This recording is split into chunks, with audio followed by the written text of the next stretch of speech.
কোন একটা বাসার দারোয়ান। তো সে তখন সেখানে ছিল। সেই বাসাটা তো সেম অবস্থায়, পার্কিং যেখানে করা হতো সেখানে মোটামুটি লাশ রাখা হতো বা গোসল করা হতো কেউ মারা গেলে। তখন ঈদের একটা ছুটিতে মানে যখন সবাই ঢাকার বাইরে চলে যায়, এরকম একটা অবস্থা, অল্প কয়েকজন ভাড়াটিয়া থাকে, সেই অবস্থায় মানে হয় কি মানে একটা ঘরের ভিতরে একটা ফ্ল্যাটে একটা মেয়ে মানে সুইসাইড করে, যে কোনো একটা বিষয় নিয়ে সে সুইসাইড করে। 2-3 দিন মানে যাওয়ার পর যখন গন্ধটা বের হয় তখন সে লাশটাকে উদ্ধার করা হয়। উদ্ধার করে পুলিশ আসে বা ওই ফ্যামিলি মেম্বাররা আসেন, এসে পুরো ব্যাপারটা নিয়ে মানে অনেক কান্নাকাটি বা এটা নিয়ে পুলিশ অনেক করে। পরে দেখেছে যে এটা সুইসাইড ছিল একটা। তো ওই লাশটাকে করা হয় কি শোন ভাই, ওই নিচে পার্কিং যেখানে মানে দারোয়ান ঘুমায় একটা চৌকির মতো থাকে, তার পাশেই মানে ওই লাশটাকে রাখা হয়েছিল আর কি, রাখা ছিল। তো এটাকে ওখানে গোসল করানো হয় এবং একটা টাইমে ওখান থেকে নিয়ে যাওয়া হয়। তো খুব কাছাকাছি একটা লাশ ছিল দারোয়ানের, একদম খাটের খুব কাছাকাছি। তো তার ভিতরে স্বাভাবিক একটা ভয় কাজ করে, যখন রাত হয় তখন একটু ভয় পায় তিনি। মানে হুটার তার মনে হয় কি ওই জায়গাটাতে আগরবাতির গন্ধ ছিল বা উনি অনেকক্ষণ দেখছে লাশটাকে ওখানে শোয়ানো অবস্থায়, কাফন মোড়ানো একটা লাশ। তো ওই জিনিসগুলো তার চোখে ভাসে। তো রাতে তিনি একটু ভয়ই পায়। তো তিনি যেটা করেন কি শুনবে, ওই যে মশারি টানিয়ে ওই পাশটা একটা মানে চাদর দিয়ে দিয়েছে, মানে যাতে বোঝা মানে দেখা না যায়, ওই চোখে থেকে আড়াল করে ফেলেছেন যাতে ওই জায়গাটা দেখতে না দেখলেই ভয় লাগে ওই জায়গাটা। এটা যেটা হয়, তো তার তো ভয় ছিলই তার মধ্যে। তো হঠাৎ করে একদিন হয় কি মানে তার রাতে ঘুম ভাঙে, তো লাইট তো জ্বালানোই ছিল। তো তার যেটা মনে হয় যে চাদর তো দেওয়া আছে, চাদরের ওপাশে কেউ দাঁড়ালে কিন্তু একটা ছায়ার মতো মনে হয়, যে কালো একটা ছায়ার মতো কিছু একটা দাঁড়িয়ে আছে ওখানে। তো দাঁড়িয়ে থাকার অবস্থা সে বলে যে আমি তো মেন গেট লাগানো, ভিতরে মানে সিঁড়ি দিয়ে ওঠার যে গেট সেটাও লাগানো, পার্কিং এ তার কারো আসার কথা না।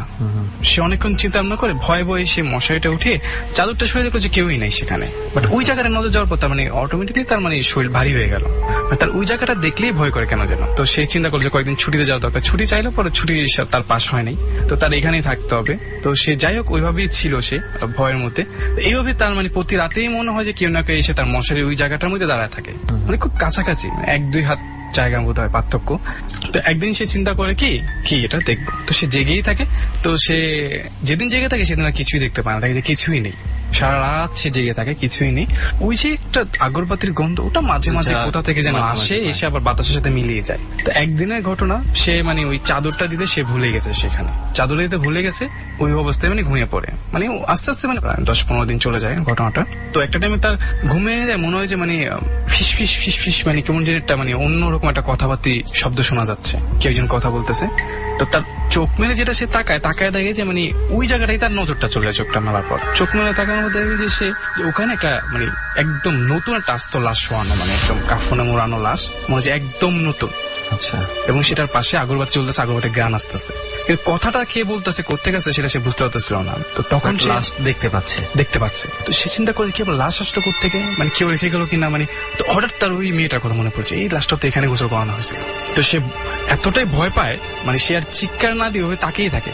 এবং সে একটা টাইম দেখতে পায় যে ওই লাশটা ওখানে শোয়ানো অবস্থায়। এবং শুন ভাই, একদম ভোর পর্যন্ত, মানে আজান দেওয়ার আগ পর্যন্ত লাশটা ওখানেই ছিল ওই অবস্থায়। উনি সেভাবেই তাকে ছিল। তারপরে মানে তার আর কিছু মনে নেই, ঠিক আজানটা দাও তার আগে তার কিছু আর মনে নেই। এবং সে সকালে উঠে দেখে যে কিছুই নেই সেখানে, এবং আগরবাতি যে জ্বলছিল সে গুঁড়াগুলো পড়ে আছে শুধু। আগরবাতির গুঁড়া ছিল সেখানে। এটা না উঠলে আমি সিরিয়াসলি আমি ধরে নিতাম এটা হচ্ছে তার ইমাজিনেশন। আমিও শুনলে সেটাই ভেবেছিলাম। যখন সে গুঁড়াগুলো দেখেছে সে বলেছে না নিশ্চয়ই কিছুটা আছে। তারপর তো সে বাসাটা ছেড়ে দেয়। তো ছেড়ে দেওয়ার পর সে যখন বলে আসে তাদেরকে, তারা তো কিছু দেখেনি। তারপরও তারা ওটা যেটা রিচুয়াল ছিল মিলাদ টিলাদ পড়ানো সেটা করে। তো সে ওই বাসা ছেড়ে দেয়। ছেড়ে দিয়ে পরে আমাদের এখানে এসে একটা বাসা বানানো। তো ছোট একটা ঘটনা সে আমাকে সেদিন শেয়ার করতো।